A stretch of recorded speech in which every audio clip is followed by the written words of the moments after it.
From a distance, US and Venezuelan relations look like predictable diplomatic friction. Sanctions, speeches, political accusations, and an economy in collapse.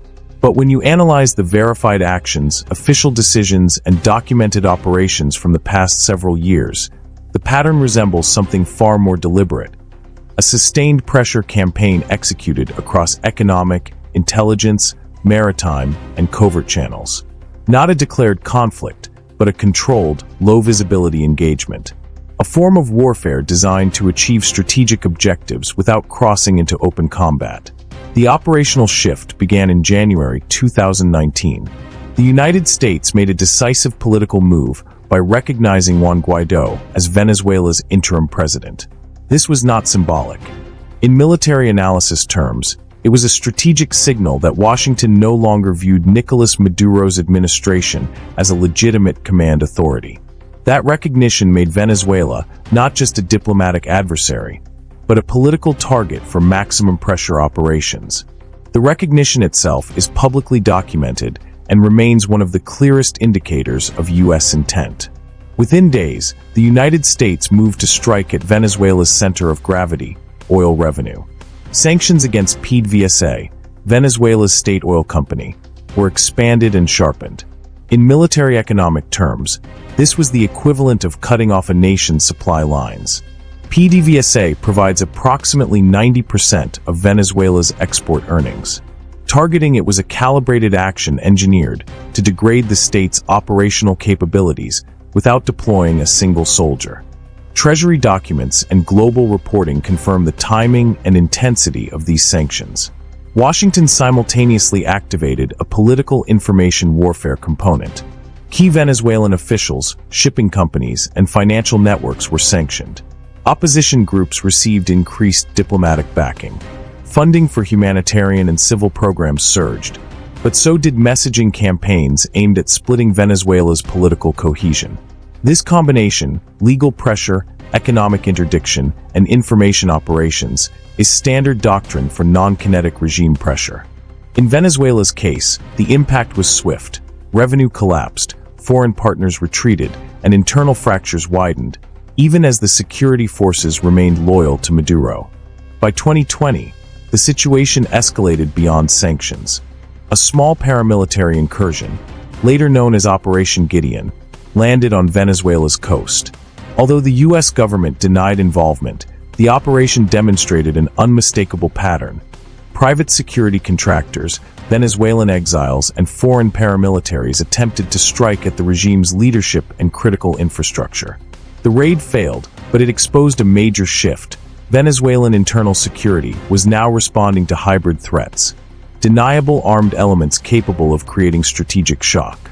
The entire event is documented in global reporting, making it a confirmed historical incident and not speculative analysis. Parallel to this, multiple investigations and leaks revealed intensifying intelligence activities around Venezuela. Surveillance flights increased. Maritime monitoring expanded. Electronic warfare and cyber disruption operations were reported, particularly targeting illicit oil shipments. In classified operational terms, these are shaping actions, precursors used to weaken an adversary's logistical depth and decision-making capability. They do not declare war, but they establish battlefield conditions without firing a shot. Then came the maritime enforcement phase. U.S. agencies began intercepting vessels suspected of transporting Venezuelan oil under false flags or shell companies. In December 2025, the United States seized a tanker carrying sanctioned crude. Boarding operations, legal authority, and armed enforcement were involved. This step crossed from economic measures into kinetic enforcement at sea. It was not a hypothetical capability. It was a live interdiction mission publicly acknowledged by both Washington and Caracas. For military analysts, this operation demonstrated a readiness to escalate pressure with controlled use of force where legally justified. By late 2025, Reuters and other major outlets revealed something even more significant. U.S. officials had authorized expanded covert measures aimed at increasing pressure on Maduro. These actions reportedly included clandestine economic disruption, intelligence operations targeting supply routes, and support activities designed to further weaken the Venezuelan regime's resilience. None of these operations involved conventional military invasion, but they clearly placed Washington in the domain of hybrid conflict, a modern battle space where states pursue strategic objectives without formal declarations of war. Taken together, these actions match the profile of a low-visibility strategic campaign. Political warfare, recognition of an alternative head of state. Economic warfare, sanctions designed to collapse key revenue channels. Information operations, messaging and diplomatic alignment against Maduro. Intelligence and cyber operations, surveillance, disruption, and targeted cyber pressure. Maritime interdiction, boarding operations against sanctioned oil shipments.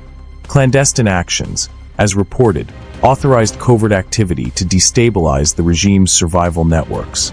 This is not a theoretical conflict. These are verified events, documented across official U.S. releases, sanctions list, maritime reports, and major global news investigations. From the Venezuelan point of view, the United States is waging a multi-domain war. One fought with economic instruments, covert action, and forceful interdictions. Caracas has used this to consolidate internal control, strengthen ties with Russia, Iran, and China, and escalate counterintelligence operations at home. In strategic terms, they have responded like a state under siege, tightening security, militarizing political authority, and messaging relentlessly about foreign aggression. The global audience must understand this clearly. While there are no U.S. armored divisions on Venezuelan soil, the pressure being applied fits the anatomy of modern, below-threshold conflict. The tools have changed, but the strategic intent is textbook: degrade an adversary's capacity, fracture its internal cohesion, deny it resources, and create conditions favorable for political transition. This analysis does not rely on speculation. It is built entirely on confirmed pillars. The 2019 U.S. recognition of Guaidó, the sanctioned destruction of Venezuela's oil revenue channels, the failed 2020 paramilitary incursion, the documented intelligence and surveillance uptick, the maritime seizures of sanctioned oil, and verified reporting on covert authority expansions. Viewed through the lens of military strategy, Washington's objective has been consistent: achieve regime change or major political reconfiguration without committing to full-scale war. For U.S. policymakers, this minimizes risk and cost. For Venezuela, it is existential. For the region, it creates instability, migration pressure, and geopolitical openings for rival powers. For the rest of the world, the Venezuelan case shows how 21st-century conflict often hides in plain sight. Fought through sanctions, covert activity, maritime operations, intelligence pressure, and political warfare. These instruments do not carry the noise of artillery or the visibility of tanks, but they are still tools of strategic coercion.